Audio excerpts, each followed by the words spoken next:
ইচ্ছে থাকলেই নাকি সবকিছু করা সম্ভব। আমাদের প্রান্তিক রাজ্য ত্রিপুরার বিভিন্ন প্রান্তে ছড়িয়ে ছিটিয়ে রয়েছে 54টি আরডি ব্লক। এই ব্লকগুলোর মধ্যে 35টিতে রয়েছে পঞ্চায়েত সমিতি।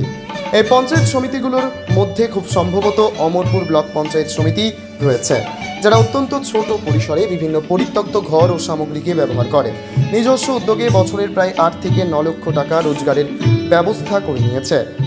আর এটা সম্ভব হয়েছে অমরপুর আরডি ব্লকের সমষ্টি উন্নয়ন আধিকারিক তথা বিডিও উৎপল দাসের সৃষ্টিশীল চিন্তাভাবনা, ব্যতিক্রমী কিছু একটা করে দেখানোর প্রচণ্ড খিদে এবং অদম্য প্রচেষ্টার ফলে। এই অসম্ভবকে কিভাবে সম্ভব করা গেল তা জানতেই আজকের এই প্রতিবেদন।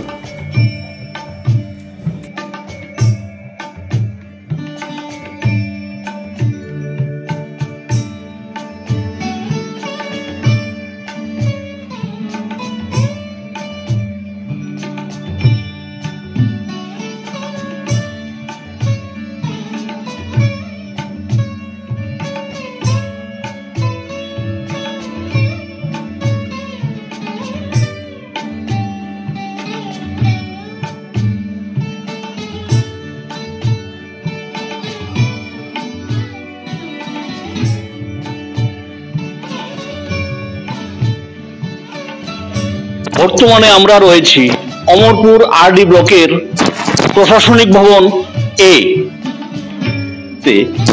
এখানে ইতিমধ্যেই ব্লকের চেহারা পাল্টে দেওয়ার কিছু কাজকর্ম আমরা পরিলক্ষিত করতে পেরেছি।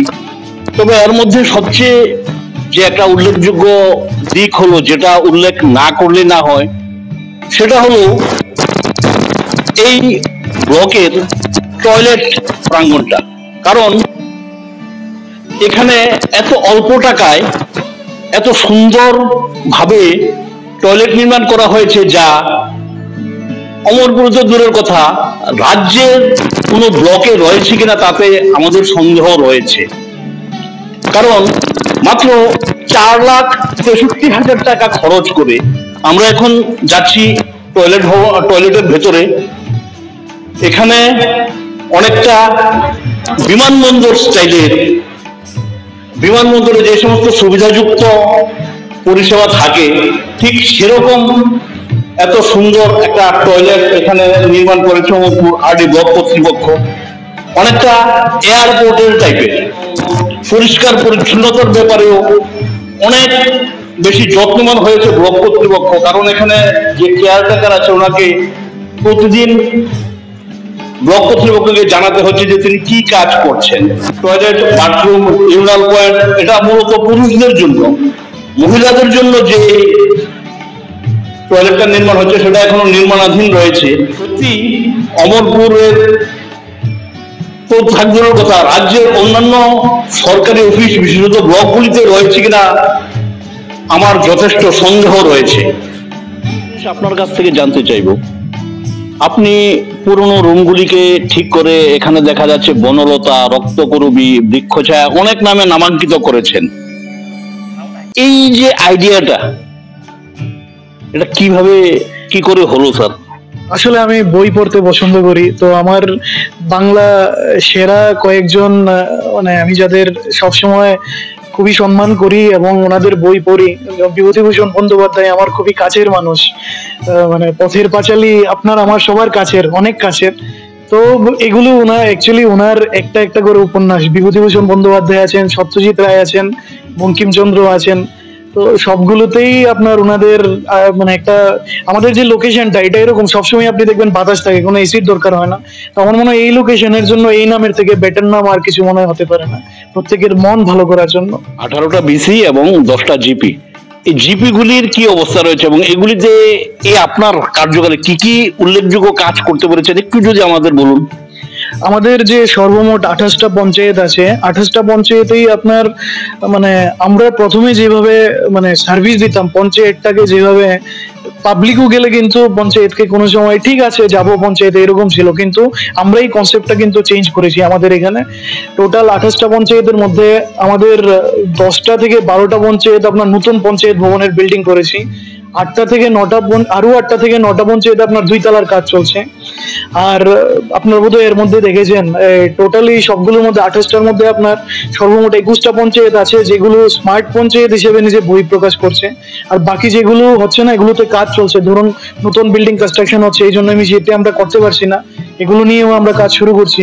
আর এই 21টা যে আমি বললাম 21টা পঞ্চায়েতে যদি আপনি চান গেলে দেখবেন এখানে সিসিটিভি থেকে শুরু করে মহিলাদের জন্য স্যানিটারি ভেন্ডিং মেশিন, একটা পিউরিফায়ার, এরপর পাবলিকের জন্য সোফা সহ বসার জায়গা, এরপর আপনার সোলার ইনভার্টার, প্রত্যেকটা কিছু ইচ এন্ড এভরিথিং আছে। আমি দেখতাম, আমি আগে যেমন সেদিন আমি গিয়েছিলাম পশ্চিম সরবং পঞ্চায়েতে গিয়েছিলাম, পূর্ব সরবং আর পশ্চিম সরবং দুটো একসাথে। আগে যেখানে পাবলিক আপনার এমনিতেই এসে মানে পঞ্চায়েতে এখন জুতা খুলে পঞ্চায়েতের ভিতরে যায়, কিন্তু আমার মনে হয় এইটাই পরিবর্তন।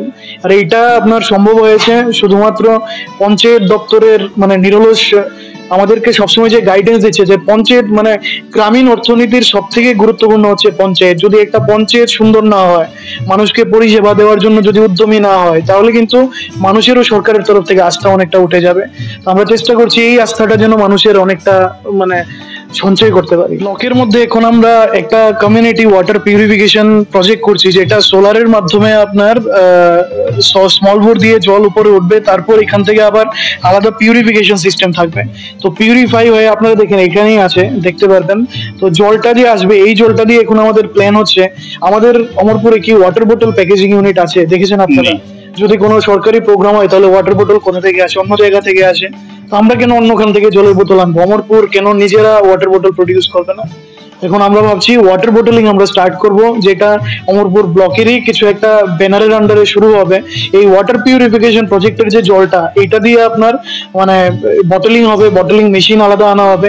এটা দিয়ে সরকারি যা যা অনুষ্ঠান আছে বা পাবলিক বিভিন্ন প্রোগ্রাম, আমাদের এসএসজি গ্রুপের রেগুলার কিছু না কিছু প্রোগ্রাম থাকে, সব জায়গায় আমরা এই ওয়াটার বটলিং গুলো মানে এখান থেকে ওয়াটার বোতল ব্যবহার করতে পারবো। এখানে একভাবে যেমন মহিলারা স্বাবলম্বী হবে, আরেকদিকে আরেকটা জিনিস হবে, আমাদের ব্লকের যেরকম ইনকাম আসবে প্লাস অমরপুরের কিন্তু নিজের মানে অনেকটা জিনিস আসবে। এটা হচ্ছে একটা। আরেকটা জিনিস যেটা ভাবছি, আপনারা তুঁত বাগান সম্পর্কে অনেকেই জানেন। একটা সময় তুঁত বাগান রাজ্যের মধ্যে কিন্তু একটা সর্বশ্রেষ্ঠ জায়গা হিসেবে সবাই জানতো সিল্ক প্রোডাকশন, হ্যান্ডলুম প্রোডাকশনের জন্য, কিন্তু আজকের দিনে ওইটার কিন্তু ওরকম ভাবে স্থায়িত্বটা নেই। এখন আমরা নতুন করে ওইটাকে কিভাবে রিভাইভ করা যায় ভাবছি। কিছু কিছু মহিলারা আছে কোনো বাড়িতে আপনার যে পোকা আছে, পোকাগুলোর চাষ করেন, করে পোকাগুলো একটা টাইমে বড় হলে হ্যান্ডলুম ডিপার্টমেন্টে দিয়ে দেয়। আমরা চাইছি পাতা যেটা আছে, পাতাটাকে আপনার প্রসেস করে হ্যান্ডলুম তৈরি করে ওই হ্যান্ডলুম থেকে আমাদের এখানে আবার সিল্ক প্রোডাকশন হবে, সিল্ক প্রোডাকশন করে তারপর রিসে হবে, মানে পুরো প্রসেসটা আমরা করব। তাহলে তুঁত বাগানটাকে আবার নতুন করে কিন্তু রিভাইভ করা যাবে। এখানে আপনাদের অনেক হেল্প লাগবে, হ্যান্ডলুম ডিপার্টমেন্টের হেল্প লাগবে, জনপ্রতিনিধিদের অনেক হেল্প লাগবে। এটা গেল। আরেকটা যেটা রিসেন্টলি আমরা ভাবছি, পেভার ব্লক। আপনারা যদি দেখেন এই এখানেও কিন্তু পেভার ব্লক আছে। আমরা সব জায়গায় এখন গভর্নমেন্টের বিভিন্ন রাস্তা একটা টাইমে ব্রিক সোলিং করতাম, এখন কিন্তু পেভার ব্লক করছি। কিন্তু পেভার ব্লকের ম্যানুফ্যাকচারিং ইন্ডাস্ট্রি কি আমাদের কাছে আছে? একটা ম্যানুফ্যাকচারিং ইন্ডাস্ট্রি আছে মাত্র অমরপুরে। এই একটা ম্যানুফ্যাকচারিং ইন্ডাস্ট্রি কিন্তু সক্ষম না যে সব জায়গার মধ্যে আপনার ডেলিভারি দেওয়ার জন্য। তো যদি আমরা পেভার ব্লক ম্যানুফ্যাকচারিং নিজেরা শুরু করি এসএসজি গ্রুপের মাধ্যমে, তাহলে কিন্তু তাদের মার্কেটিং নিয়ে ভাবতে হবে না, কারণ গভর্নমেন্ট এই পেভার ব্লক গুলো কিনবে। তো আমরা নিজেরাই প্রডিউস করে আমরা নিজেরাই কিনে যদি করি, তাহলে আমার অনেক মহিলাকে আমরা কিন্তু স্বাবলম্বন করতে পারবো। আর প্লাস আমাদের যে লোকাল নিড, এটা অনেকটা ফুলফিল হবে। আরো কিছু প্ল্যান আছে যেগুলো নিয়ে এখনো আমরা সঠিকভাবে মানে বিজনেস প্ল্যান তৈরি হয়নি, এই জন্য আপনাদের কাছে শেয়ার করতে পারছি না। কিন্তু আশা করি যে যে প্ল্যান গুলো নেওয়া হয়েছে, যদি এগুলো সাকসেসফুল হয়, তাহলে অমরপুরের জন্য রাজ্যের কাছেও একটা উদাহরণ হিসেবে সামনে আসবে।